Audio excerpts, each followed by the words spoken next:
La hausse constante du prix des aliments et l'inflation ont fait de nous des consommateurs plus soucieux et plus critiques. Les débarbouillettes dans les boîtes à savon et autres primes de type verre à jus ne sont plus à la mode. Ce sont les coupons rabais qui les ont remplacés, ceux qui nous sont expédiés par la poste ou imprimés dans les journaux. Comment réagir face à cette nouvelle tactique de marketing et vaut-il la peine d'encaisser ce chèque que nous offre le manufacturier?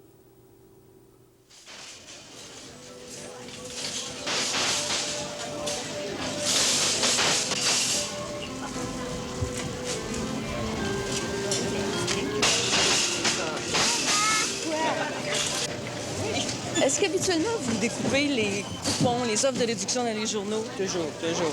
À toutes les semaines? Il ne manque rien. C'est très rare que je les découpe. Seulement ce qui m'intéresse. Non, je dirais pas régulièrement, mais quelquefois. Est-ce que vous découpez les coupons dans les journaux? Quelquefois. Oui, je ramasse tout le temps. À toutes les semaines? À toutes les semaines, puis on passe à la maison aussi une fois par mois. Il y a un phénomène qui se produit depuis quelques années. L'utilisation des coupons va en s'accroissant et le nombre augmente graduellement.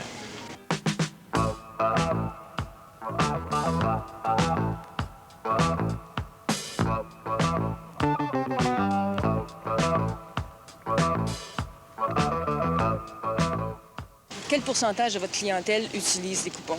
Selon nos statistiques, environ 15 à 18 des clients utilisent les coupons chaque semaine. Le coupon, c'est un outil de marketing.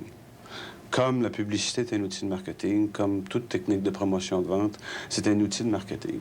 Dans certaines circonstances, le coupon est particulièrement avantageux, notamment lorsqu'il s'agit, par exemple, d'un nouveau produit qu'on veut lancer. On veut obtenir un taux d'essai rapide parce qu'on croit que si les consommateurs l'essayent, ils vont l'adopter. Mais d'autre part, on ne veut pas le positionner à long terme comme un produit moins dispendieux que les autres, par exemple. Donc, on veut donner un rabais, mais un rabais temporaire. C'est jamais arrivé qu'à cause d'une offre de coupons, vous avez acheté un produit que vous n'utilisiez pas normalement? C'est pas la marque, non. Est-ce que parfois ça vous amène à essayer de nouveaux produits? Pas trop.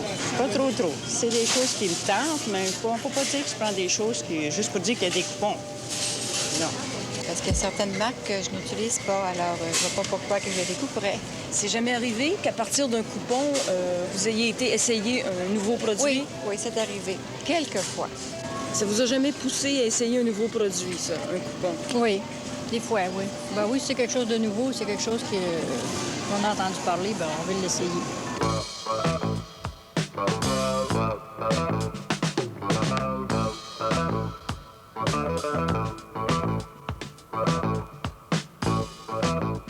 Et pourquoi le fabricant décide-t-il d'offrir des réductions sur un produit? Les raisons majeures, c'est des raisons de marketing et pour aider un produit à être connu du consommateur et rendre un produit plus populaire, également peut-être donner la chance à un produit de percer dans le marché. Créer une demande, alors? Pas véritablement créer une demande, je pense, mais parce que bon, l'expression créer une demande peut être prise dans bien des sens, mais donner une incitation supplémentaire aux consommateurs pour essayer le produit. Vous ne verrez jamais un rabais, je pense, sur des œufs, sur du lait, sur du pain. Des produits essentiels. Produits essentiels. Alors, pour nous, c'est de la consommation excédentaire qu'on veut tout simplement en faire.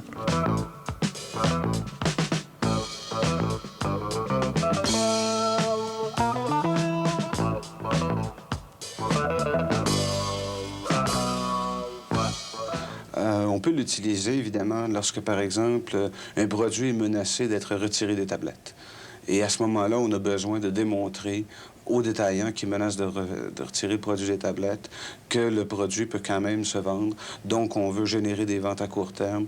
Et à ce moment-là, le coupon peut être un outil de marketing relativement efficace. Sauf que si un produit en est rendu à ce point-là, en règle générale, c'est qu'il atteint la fin de sa vie et coupon pour coupon, il va finir par mourir. Quant à nous, on voudrait beaucoup mieux voir les coupons être mis directement sur le prix. C'est-à-dire que si un produit veut être baissé de 25 ou 50 cents, qu'il soit directement mis sur ce produit-là. Un coupon, c'est un moyen de baisser le prix sur une base temporaire. Un détaillant qui fait un solde d'une semaine baisse son prix pendant une semaine. Un fabricant qui donne un coupon baisse son prix, mais pendant une période de temps limitée. et pour un segment limité. Si je baisse le prix d'un produit à très long terme, évidemment, le coût pour le fabricant est nettement plus dispendieux. Par contre, il risque d'en vendre plus. Pas nécessairement, parce que les consommateurs ne sont pas nécessairement sensibles au prix. Et le coût par exemple, d'un coupon de 50 cents, si on baissait le prix, pourrait se traduire par une réduction de prix, prenons l'absurde, de 3/4 de cents à long terme. Je pense pas que pour 3/4 de cents, le consommateur ait choisi telle marque plutôt que telle autre.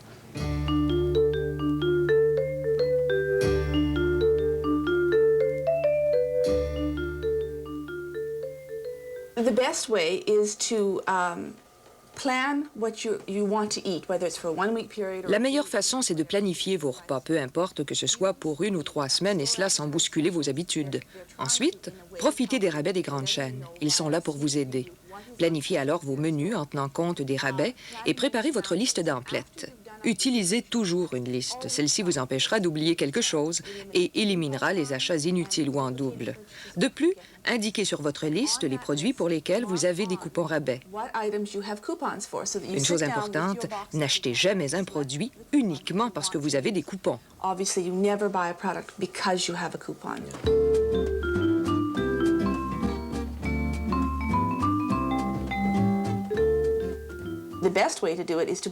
La meilleure façon d'utiliser les coupons, c'est de s'en servir alors qu'un produit dont vous avez besoin est déjà en rabais.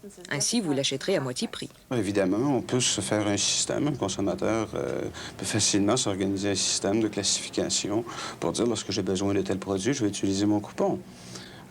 Il n'est pas obligé nécessairement de faire le jeu du manufacturier, loin de là. Ce sont des mécanismes publicitaires. Les coupons, de toute manière, nous payons quand même la publicité des manufacturiers, que ce soit à la télé, à la radio ou dans les journaux. C'est un bon outil publicitaire pour nous aider à économiser de l'argent. On le paye en ce sens qu'on paye, lorsqu'on achète un produit, toutes les dépenses d'un fabricant. Okay? Les frais de production et les frais de marketing. Et c'est normal. Le problème vient de ce que certaines personnes s'imaginent que des dépenses sont inutiles. On se dit les dépenses marketing ou les coupons, ça peut être une dépense inutile. Ce à quoi je réponds que si le fabricant fait bien son travail, c'est généralement le cas, il n'investirait pas, il ne dépenserait pas dans une dépense inutile.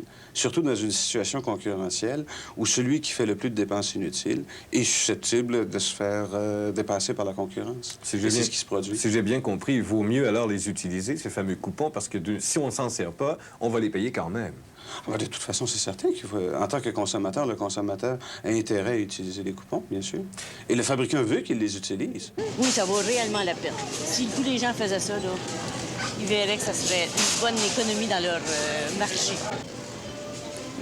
À un moment donné, disons une semaine, je m'y suis arrêtée, puis j'aurais pu calculer d'avoir économisé peut-être jusqu'à 2-3 $. En utilisant minutieusement les coupons rabais, on peut épargner de 200 à 250 $ par année. Depuis 3 ans, Rhonda Maxwell, jeune mère de famille d'une banlieue cossue de Toronto, collectionne les coupons rabais. Il y a un peu plus d'1 an, elle fonde une compagnie d'échange de coupons rabais. Moyennant une cotisation de 5 $, les membres peuvent alors recevoir via cette compagnie des coupons rabais qui leur seront utiles dans leur région et selon leurs besoins. De leur côté, ils expédient à Mme Maxwell les coupons dont ils ne veulent pas se servir.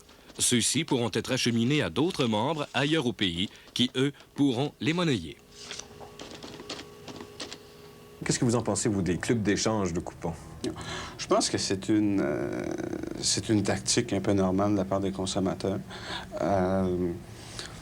On ne peut pas véritablement empêcher ça, même s'il y a des dispositions sur les coupons qui indiquent que c'est la personne qui le reçoit et que c'est pas échangeable. Bon, on ne peut pas, dans les faits, empêcher les gens de les échanger. Le problème là-dessus est le suivant. Lorsque moi, je fais une campagne de couponnage, par exemple, je vise un certain public cible. Ce qui est normal. Hein? Pour tout produit, on a un certain segment de la population qu'on croit plus susceptible d'acheter ce produit-là. Et le rendement du couponnage comme activité marketing dépend de l'efficacité avec laquelle je peux rejoindre mon public cible. À partir du moment où il y a échange, ça compromet la facilité avec laquelle je peux rejoindre mon public cible. Donc, ça rend le coupon moins attrayant.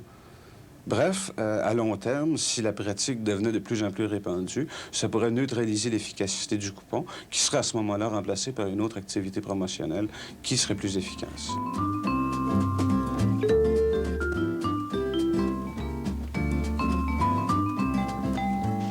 Qu'est-ce qui se produirait, par exemple, si une semaine où tout à coup, les consommateurs se donnaient le mot puis se mettaient à utiliser systématiquement tous les coupons qui leur sont offerts?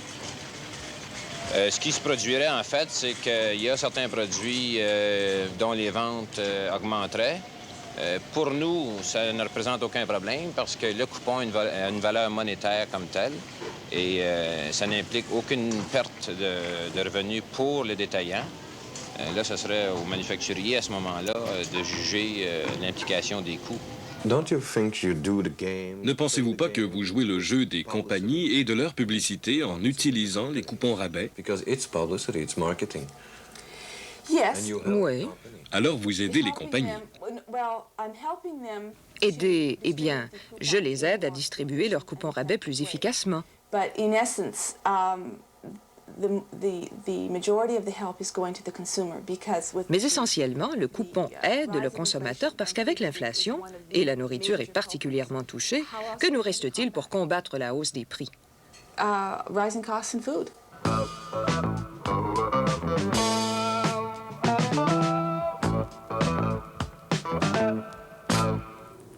Que nous choisissions ou pas d'utiliser les coupons rabais, il est bon de se rappeler que c'est nous, consommateurs, qui payons de toute façon les frais de publicité ou de marketing des grosses compagnies.